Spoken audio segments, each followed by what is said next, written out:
Baiklah, saya akan memaparkan RPS 7 bagian ke-6, yaitu tentang analisis rantai nilai. Sebuah rantai nilai adalah rangkaian kegiatan untuk operasi perusahaan dalam industri yang spesifik. Kemudian unit bisnis adalah tingkat yang sesuai untuk pembangunan rantai nilai, bukan tingkat divisi atau tingkat korporasi. Produk melewati sebuah rantai kegiatan dalam rangka dan pada setiap aktivitas nilai keuntungan beberapa produk. Rantai kegiatan memberikan produk-produk nilai tambah dari jumlah nilai tambah dari semua kegiatan. Hal ini penting untuk tidak mencampur konsep rantai nilai dengan biaya yang terjadi di seluruh kegiatan. Kemudian rantai nilai mengkategorikan aktivitas umum nilai tambahan dari sebuah organisasi. Kegiatan utama mencakup logistik masuk, operasi atau produksi, logistik keluar, pemasaran, dan penjualan atau permintaan dan jasa atau pemeliharaan. Kegiatan dukung meliputi manajemen infrastruktur administratif, manajemen sumber daya manusia, kemudian teknologi atau R&D, dan pengadaan. Kemudian biaya dan value drivers diidentifikasi untuk setiap aktivitas nilai. Kemudian aktivitas tersebut dibagi dalam dua jenis, yaitu yang pertama primary activities, yang di dalamnya ada inbound logistik, yang artinya aktivitas yang berhubungan dengan penanganan material sebelum digunakan. Kemudian ada operation, aktivitas yang berhubungan dengan pengolahan input menjadi output. Kemudian ada outbound logistik. Ini aktivitas yang dilakukan untuk menyampaikan produk ke tangan konsumen. Kemudian ada marketing and sales. Ini aktivitas yang berhubungan dengan pengarahan konsumen agar tertarik untuk membeli produk. Kemudian yang terakhir ada service atau aktivitas yang mempertahankan atau meningkatkan nilai dari produk. Kemudian yang kedua adalah supported activities. Yang di dalamnya ada procurement, berkaitan dengan proses perolehan input atau sumber daya.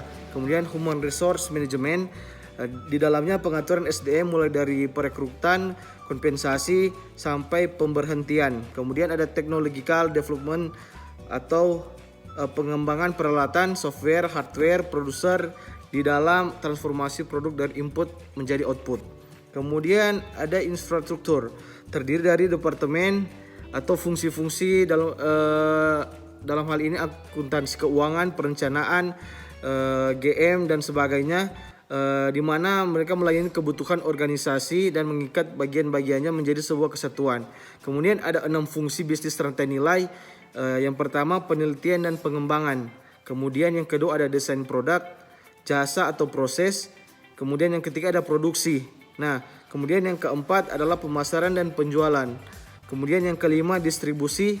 Dan keenam layanan pelangganan. Terima kasih.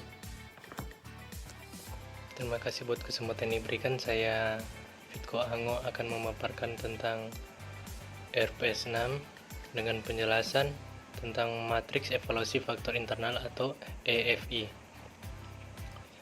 Matriks evaluasi faktor internal adalah alat yang dipakai untuk menyusun faktor internal perusahaan. Alat perumusan strategi ini meringkas dan mengevaluasi kekuatan dan kelemahan utama dalam sebagai bidang fungsional dalam suatu perusahaan. Penentuan evaluasi faktor internal atau EFI. Untuk membuat matriks strategi internal, kita perlu mengetahui terlebih dahulu faktor-faktor strategi internal itu apa saja. Faktor tersebut dapat diketahui setelah dilakukan analisis pada perusahaan. Berikut ini merupakan cara menentukan faktor internal perusahaan. Yang pertama, tentukan faktor-faktor yang menjadi kekuatan. Yang kedua, beri bobot masing-masing faktor tersebut. Yang ketiga, berikan peringkat 1 sampai 4 pada setiap faktor. Yang keempat, kalikan setiap bobot faktor dengan peringkat untuk menentukan nilai yang dibobot untuk setiap variabel. Yang kelima, jumlahkan nilai yang dibobot untuk setiap variabel. Dan selanjutnya tingkat strategi. Dalam sebuah perusahaan konglomerasi, yaitu sebuah perusahaan dengan beberapa unit bisnis, ada 3 tingkatan strategi, yaitu strategi tingkat korporat, strategi tingkat unit bisnis, dan strategi tingkat fungsional. Dan selanjutnya kerangka perumusan strategi yang komprehensif. Untuk merumuskan suatu strategi bisnis yang tepat dapat dilakukan dalam 3 tahap. Yang pertama, tahapan-tahapan ini dapat dipakai untuk semua jenis organisasi dan dapat membantu perencanaan strategi, mengidentifikasi, mengevaluasi, dan memilih strategi yang tepat untuk sesuai untuk diterapkan dalam perusahaannya. Dan selanjutnya, pengertian analisis SWOT atau matriks SWOT. Menurut Trangkuti 2006 P18-19, analisis SWOT adalah identifikasi sebagai faktor secara sistematis untuk merumuskan strategi perusahaan yang disebut dengan analisis situasi. Perencanaan strategis harus menganalisis faktor-faktor strategis perusahaan, kekuatan, kelemahan, kesempatan, dan ancaman dalam kondisi yang ada saat ini. Ada 8 langkah untuk menyusun matriks SWOT. Yang pertama, tulis peluang eksternal kunci perusahaan. Yang kedua, tulis ancaman eksternal kunci perusahaan. Yang ketiga, tulis kekuatan internal kunci perusahaan. Yang keempat, tulis kelemahan internal kunci perusahaan. Yang kelima, cocokkan kekuatan internal dengan peluang eksternal dan catatlah strategi SO dalam sel yang ditentukan. Yang keenam, cocokkan kelemahan internal dengan peluang eksternal dan catatlah strategi WO dalam sel yang ditentukan. Yang ketujuh, cocokkan kekuatan internal dengan ancaman eksternal dan catatlah strategi ST dalam sel yang sudah ditentukan. Yang delapan, cocokkan kelemahan internal dengan ancaman eksternal dan catatlah strategi WT dalam sel yang sudah ditentukan. Sekian dan terima kasih. Ya, baiklah, perkenalkan, nama saya Jonathan Kolanus. Saat ini saya akan memaparkan mengenai matriks perencanaan strategi kuantitatif. Matriks perencanaan strategi kuantitatif merupakan alat untuk melakukan evaluasi pilihan alternatif secara objektif, menetapkan daya tarik relatif dari tindakan alternatif yang layak, berdasarkan dari tahap input dan tahap pemaduan untuk memutuskan strategi mana yang terbaik. Menurut David, QSPM adalah alat yang memungkinkan ahli strategi untuk mengevaluasi strategi alternatif secara objektif berdasarkan pada faktor-faktor kritis untuk sukses eksternal dan internal yang dikendali sebelumnya. Dalam beberapa hal, QSPM memiliki kelebihan dan kekurangan. Antara lain, yang pertama, bahwa strategi dapat diperiksa secara berurutan dan atau bersamaan. Kedua, tidak ada batas untuk jumlah strategi yang dapat dievaluasi atau diperiksa sekaligus. Ketiga, alat ini mengharuskan ahli strategi untuk memadukan faktor-faktor eksternal dan internal yang terkait dalam proses keputusan. Dan keempat, mengembangkan QSPM membuat faktor-faktor kunci lebih kecil kemungkinannya terabaikan atau diberi bobot secara tidak sesuai. Sedangkan kekurangan QSPM adalah yang pertama, proses ini selalu memerlukan penilaian intuitif dan asumsi yang diperhitungkan. Yang kedua, memberi peringkat dan nilai daya tarik, mengharuskan keputusan subjektif. Walaupun demikian, prosesnya harus menggunakan informasi objektif. Dan ketiga, konsep ini hanya dapat sebaik informasi yang diperlukan dan analisis perjodohan menjadi landasan. Oke, terima kasih. Ya, terima kasih. Nama saya Jimmy Rarung. Saat ini saya akan memaparkan tentang pengertian matriks grand strategi. Masalah yang sering dihadapi dalam penggunaan analisis SWOT ini adalah menentukan apakah perusahaan ingin memanfaatkan posisi yang kuat atau mengatasi kendala yang ada. Model yang lebih spesifik adalah dengan menggunakan matriks grand strategi. Menurut David tahun 2004, matriks grand strategi didasarkan atas dua dimensi penilaian, yaitu posisi persaingan dan pertumbuhan pasar. Strategi yang sesuai untuk suatu perusahaan dituangkan dalam urutan daya tarik di masing-masing kuadran matriks.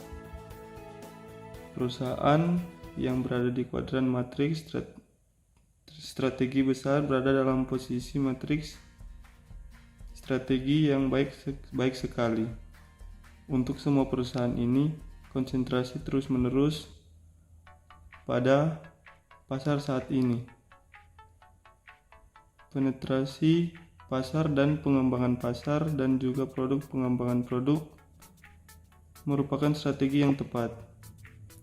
Perusahaan di kuadran 2 perlu menilai pendekatan pasar yang digunakan saat ini dengan serius. Meskipun industri mereka tumbuh, mereka tidak bisa bersaing dengan efektif. Dan mereka perlu menentukan mengapa pendekatan yang digunakan perusahaan ini tidak efektif dan bagaimana harus diubah untuk meningkatkan daya saing perusahaan. Organisasi yang ada kuadran 3 bersaing dalam industri yang tumbuh lambat dan mempunyai posisi bersaing yang lemah. Perusahaan-perusahaan tersebut harus membuat perusahaan drastis dengan cepat untuk menghindari kemerosotan lebih lanjut dan kemungkinan likuidasi. Akhirnya bisnis-bisnis di kuadran 4 mempunyai posisi bersaing yang kuat namun berada dalam industri yang tumbuh lambat. Terima kasih. Ya, terima kasih. Perkenalkan, nama saya Rizky Masina. Saya akan memaparkan pengertian matrix space. Pengertian matrix space menurut Rangkuti, setelah menggunakan model analisis matrix SWOT, perusahaan dapat menggunakan matrix space untuk mempertajam analisisnya. Tujuan agar perusahaan dapat melihat posisinya ke arah perkembangan selanjutnya.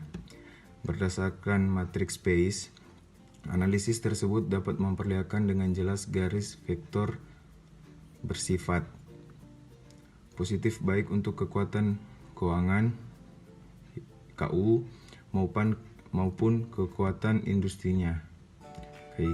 Hal ini menunjukkan bahwa perusahaan itu secara finansial relatif cukup kuat sehingga ia dapat mendayagunakan keuntungan kompetitifnya secara optimal melalui tindakan yang cukup agresif untuk merebut pasar. Langkah-langkah menyusun matrix space. Yang pertama, pilih kumpulan variabel untuk menetapkan kekuatan keuangan VS, keunggulan kompetitif CA, stabilitas lingkungan ES, dan kekuatan industri IS. Yang kedua, beri nilai mulai dari -1 dan -6 dari masing-masing variabel yang menyusun dimensi VS dan IS.